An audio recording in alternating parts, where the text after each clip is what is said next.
Kamrej police સ્ટેશનના પરબ ગામે આવેલ ઓમ ઇન્ડસ્ટ્રીઝમાં આવેલ શ્રી કૃષ્ણ પોલીક્લિનિકમાંથી વગર ડિગ્રીએ દવા આપતા એક કિસ્મને ઝડપી પાડતી એસઓજી સુરત ગ્રામ્ય એસઓજી શાખાના પોલીસ ઇન્સ્પેક્ટર શ્રી બીજી ઈશરાણીનાઓની સૂચના અને police sub inspector Shri V R. ઠુમરનાઓના માર્ગદર્શન હેઠળ એસઓજી શાખાની અલગ અલગ ટીમો દ્વારા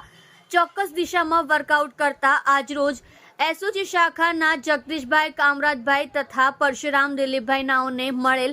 સંયુક્ત બાતમી હકીકત આધારે મોજે પરબ ગામ ઓમ ઇન્ડસ્ટ્રીઝ વિભાગ 10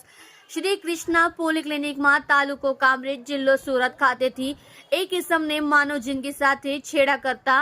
અને મેડિકલ સાધન સામગ્રી સાથે આરોપી શશાંક કિશોર મંડલ ઉંમર વર્ષ 22 રહેઠાણ હાલ C31 સાક્ષત માર્કેટ સાઈબા મિલની સામે જોલવા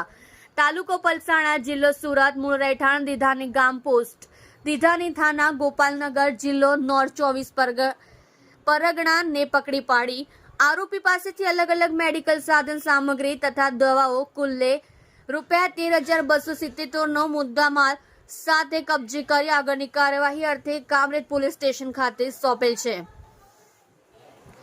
જેમાં આ ગુનાની હકીકત એવી છે કે ઉપરોક્ત કામે પકડાયેલ આરોપીનાનો આ કામના વોન્ટેડ આરોપી રતન ગોવિંદાસ સરકારના અને ત્યાં કમ્પાઉન્ડર તરીકે નોકરી કરતો હોય દરમિયાન ડોક્ટર હાજર ન હોય ત્યારે પોતે આવનાર દર્દીઓને